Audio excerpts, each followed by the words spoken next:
මගේ යාළුවෙක් දැන් මාස දෙකකට විතර කලින් ගත්ත ඇක්ව එකක්. පාවිච්චි කරපු ඇක්ව එකක් ලක්ෂ 82මාරයි. ගත්තේ යා. දැන් මචං දෙවෙනි මාසේ. මම අද නිකමට මේ මොඩල් එකේම මේ පාටම සුදු පාට ඇක්ව එකක් අද නිකන් Facebook එකේ දැකලා මම කතා කරා. අපේ ගෙවල් ගාව බත්තර මුල්ලේ මේ වාහනයක්. කතා කරලා පස්සේ දාලා තිබ්බ ඇඩ්වර්ටයිස්මන්ට් එකේ 71යි 60යි. කතා කරලා පස්සේ යාකෝ 71කට දෙන්නම් කියලා. ඊපස්සේ මම කතා ටිකක් පොඩි ටෝක් එකක් දුන්නාට පස්සේ මම කිව්වා මම 70කට වගේ මොකද කරන්න කැමතිද? එන්නකෝ එහෙනම් බලලා මොකක් හරි කරමු කියලා කිව්වා. ඒ කියන්නේ 70ට හෝ 70යි තව 50000කට දෙන්න කැමතියි කියන එකනේ. රයිට්. ඒ කියන්නේ මගේ යාළුවා ගත්තේ 82යි 50යි.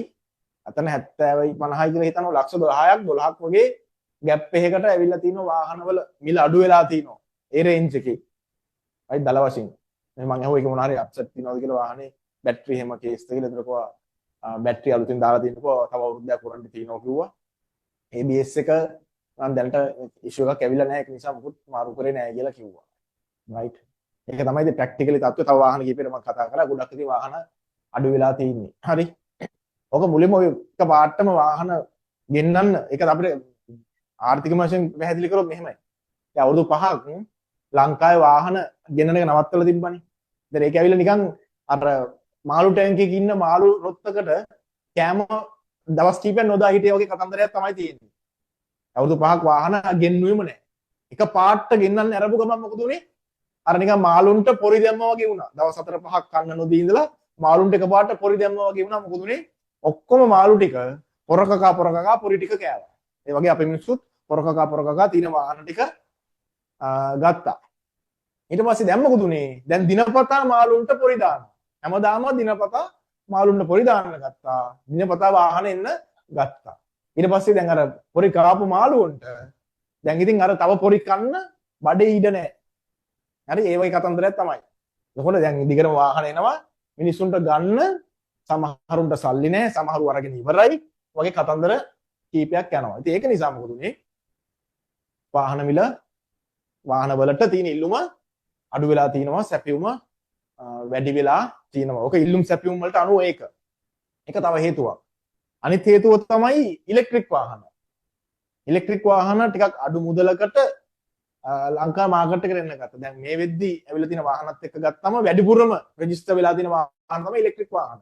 කියන්නේ ලංකාවේ සෑහෙන ඉල්ලුමක් තියෙනවා දැන් ඉලෙක්ට්‍රික් වාහන වලට. ඒ ඉස්සර නම් ජපන් වාහනයක්මනේ මිනිස්සෙක් ගන්න. ඕන කෙනෙක් වාහනයක් ගන්නවා නම් ජපන්ද කියලා අහන්නේ. හරි ජර්මනුත් නෙමෙයි ඉතාලිත් නෙමෙයි ෆ්‍රාන්ස් ඉන්දියන් ඕවා චයිනා නෙමෙයි ජපන්. හැබැයි දැන් මේ මාකට් එක වාහන මාකට් එක චයිනා වලින් අල්ලලා තියෙනවා. BYD ඒ වගේ තව බ්‍රෑන්ඩ් කීපයක් තුනේ මේ මාකට් එකේ මේ සමාගම් අල්ලලා තියෙන මේ මාකට් එක. දැන් ලංකාවේ දැන් අවුරුදු 5ක් වාහන ආපු නැති අතරතුර එයාලා වර්ල්ඩ් මාකට් එකේ ගෝලීය වෙළඳපොලේ මාකට් එක එයාලා කැච් කරගත්තා. මාකට් එක රීච් කරා ඒගොල්ලෝ අල්ලගත්තා. ඒතර එයාලා දැන් ගෝලීය වෙළඳපොලේ ලොකු නමක් තියෙනවා. ලොකු තැනක් තියෙනවා. දැන් අපේ ඉස්සර තිබ්බේ දැන් ඉස්සර චයිනීස් වාහන කීපයක් ලංකාවට ආවා. අපේ ජපන් වාහන ගෙන්නන කට්ටිය මොකද කරේ? චයිනීස් වාහන හරි නෑ ගන්න එපා මේන්ටේනන්ස් සමහරු යරව නෑ මෙහෙව නෑ කෑලි නෑ කියලා කන්ඩම් කළා. එයාලා කර ජපන් ට්‍රේඩ් එක ජපන් වෙළඳාම රැකගන්න එයාලා අර වාහන මාකට් වෙන්න නොදී තියාගෙන හිටියා. හැබැයි මේ පාර මොකද උනේ? මේ පාර චයිනීස් වාහන ආවට චයිනීස් හොඳ පවර්ෆුල් කම්පැනි ආවේ මාකට් එක. ලෝකෙම අල්ලපු කම්පැනි ආවේ. ඒක කාටවත් කියන්න බෑ මේක හරි නෑ මේක හොඳ නෑ කියලා කියන්න බෑ. එයාලා ඔප්පු කරලා දිනන අනිත් මාකට් වලත් එයාලා මේ හොඳ තත්ත්වයක් අරගෙන දින හොඳට වාහන විකිලා තිනවා හොඳට මේන්ටේනන්ස් අපේනවා කියලා එයාලා ඔප්පු කරලා තිනවා. සහ මේ පාරේ චයිනීස් වාහන ගෙන්නපු ලංකාවට සම්බන්ධ ඒ නියෝජිතයෝ ඇවිල්ලා ලංකාවේ ටිකක් තද පොරවල්. ටික ලොකු ආයතන. නම් දන්නවනේ ඔයාලා අර සමාගම මේ සමාගම නම් කියන්න අවශ්‍ය නැහැනේ. ඒගොල්ලෝ ටිකක් තද පොරවල්.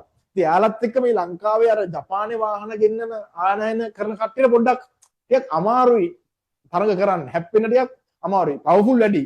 එකක් චීනේ සමාගම පවර්ෆුල් වැඩි. ලෝකෙම අල්ලලා තියෙන්නේ.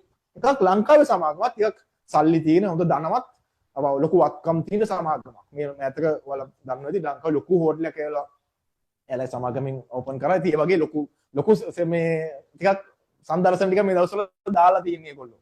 ඒක නිසා ඉතින් එයාලගේ මලේ යාලා පෙන්නලා තියෙන. ඉතින් ඒක පොඩ්ඩක් තරං කරන්න අමාරු තත්ත්වයක තියෙන නිසා සහ අර මිනිස්සුන්ගේ ආකල්පත් දැන් වෙනස් වෙලා තියෙනවා. අනිත් එක ඉලෙක්ට්‍රික් වාහන වල තියෙන ඒ කියන්නේ ඇත්තටම මොකද ලාභයිනේ. සෝල එකක් ගහගත්තොත් අපි අපිට නිකන් පදින්න පුළුවන්. දැන් මගේ අපේ 11 වසරේ එකපාර ඔල්ලියන ළමෙක්ගේ තාත්තා කෙනෙක් ඉන්නවා. මම දවසක් මේ ළඟදී ගෙදර ගිය වෙලාවක තිබ්බා ඉලෙක්ට්‍රික් වාහනයක් ගෙදර තිබ්බා. මම ඉතින් කතා කරලා ගිහුවා තාත්තා කොහොමද විස්තර ඇහුවා.